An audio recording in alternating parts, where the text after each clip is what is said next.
Hi friends, Bigg Boss season 6 live അപ്ഡേറ്റ്സിലേക്ക് സ്വാഗതം. ഇന്നത്തെ ലൈവിൽ ഒരു രസകരമായ ടോപ്പിക്കാണ് പറയുന്നത്. അതായത് ജാസ്മിനും സിജോയും ഋഷിയും അഭിഷേകും കൂടെ റൂമിൽ നിന്ന് സംസാരിക്കുകയായിരുന്നു.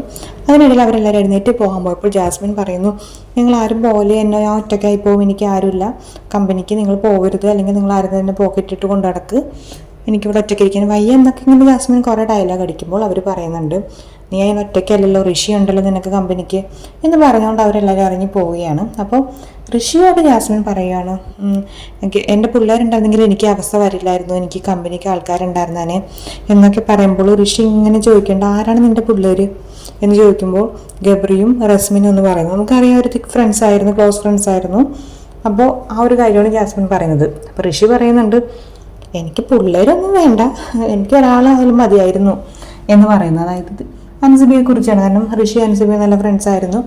അപ്പോൾ ആ ഒരു ക്ലോസ് ഫ്രണ്ട്സിൻ്റെ കമ്പനികളെ കുറിച്ചാണ് അവർ സംസാരിച്ചുകൊണ്ടിരിക്കുമ്പോൾ ഇവരുടെ കൂട്ടത്തിൽ നിന്ന് എഴുന്നേറ്റ് പോയ സായും സിജോയും പുറത്തിറങ്ങിയിരുന്ന് സംസാരിക്കുന്നത് ജാസ്മിനെതിരെയാണ്. അതായത് അവർ പറയുന്നതിൽ കുറേ കാര്യങ്ങൾ വളരെ കറക്റ്റ് തന്നെയാണ്. അവർ പറയുന്ന കാര്യം എന്ന് പറഞ്ഞാൽ ജാസ്മിൻ്റെയും ഗബ്രിയുടെയും, അത് കഴിഞ്ഞ വിഷയമാണെങ്കിൽ പോലും അവർ വീണ്ടും അതെടുത്തിടുകയാണ്.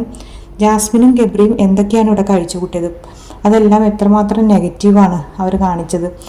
അതായത് നമുക്കറിയാം ബിഗ് ബോസിലൂടെ ഒരു നല്ല മെസ്സേജ് കൊടുക്കാൻ ജാസ്മിനും ഗബ്രിക്കും കഴിഞ്ഞിട്ടില്ല. അത് 100% ശരിയാണ്. കാരണം അവർക്കൊരു നല്ലൊരു മെസ്സേജ് പുറത്തേക്ക് കൊടുക്കാൻ കഴിഞ്ഞിട്ടില്ല.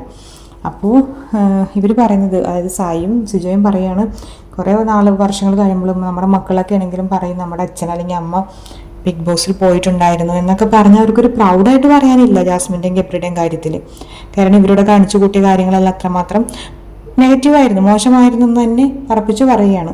അതിനോട് ഞാനും യോജിക്കുന്നുണ്ട്. കാരണം ഒരു ബിഗ് ബോസ് ഷോയിലൂടെ ഒരു ഗുഡ് മെസ്സേജ് ഒന്നും കൊടുക്കാനായിട്ട് ഈ ജാസ്മിൻ എന്ന് പറഞ്ഞ വ്യക്തിക്കോ അല്ലെങ്കിൽ ഗബ്രി എന്ന് പറഞ്ഞ വ്യക്തിക്കോ കഴിഞ്ഞിട്ടില്ല. അവരോടൊക്കെ ചെയ്തു കൂട്ടിയ കാര്യങ്ങളും സംസാരങ്ങളും അവരുടെ പ്രവൃത്തികളും എല്ലാം വളരെ ബാഡായിരുന്നു എന്ന് തന്നെ പറയാം.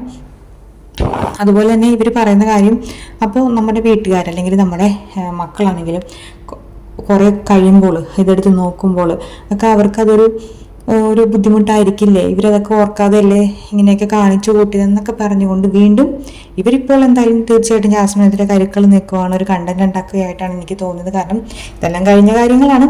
അപ്പോൾ വീണ്ടും അതൊക്കെ പറയുമ്പോൾ വീണ്ടും പ്രേക്ഷകരിലേക്ക് ആ ഒരു ടോപ്പിക് എടുത്തിടുന്നത് പോലെയാണ് എനിക്ക് ഫീൽ ചെയ്തത്. എന്തായാലും അവർ പറയുന്നതിനോട് നമുക്ക് പൂർണ്ണമായിട്ടും യോജിക്കാതിരിക്കാൻ കഴിയില്ല. അതുപോലെ തന്നെ അവർ പറയുന്നൊരു കാര്യം, ഇവരിവിടെ കാണിച്ചു കൂട്ടിയത് ലാലേട്ടനും അതുപോലെ ഇതിൻ്റെ തന്നെ സംഘാടകർക്കും തന്നെ ഒരു അപമാനമായിട്ടുണ്ടാവാം എന്ന് വരെയും പറയുന്നുണ്ട്. അതായത് ഇനിയുള്ള കണ്ടസ്റ്റൻസ്, അതായത് ഇനിയുള്ള സീസണിലൊക്കെ ഇത് ബാധിക്കും എന്നുള്ള രീതിയിൽ പോലും അവർ സംസാരിക്കുന്നുണ്ട്. തീർച്ചയായിട്ടും ഒരു നല്ല മെസ്സേജ് ഒന്നും ഇവർക്ക് കൊടുക്കാൻ കഴിഞ്ഞിട്ടില്ല സമൂഹത്തിന്. അതെന്തായാലും ശരിയുള്ള കാര്യം തന്നെയാണ്. ഇപ്പോൾ ഇവിടെ ഇൻഡിവിജ്വലായിട്ട് കളിക്കാൻ വന്നതല്ല, അപ്പോൾ ഒറ്റയ്ക്ക് നിന്നല്ലേ കളിക്കേണ്ടെന്നൊക്കെ പറയുന്നുണ്ട്. എന്തായാലും നമുക്ക് വീണ്ടും പുതിയ അപ്ഡേറ്റ്സിലേക്ക് നോക്കാം. Thank you so much.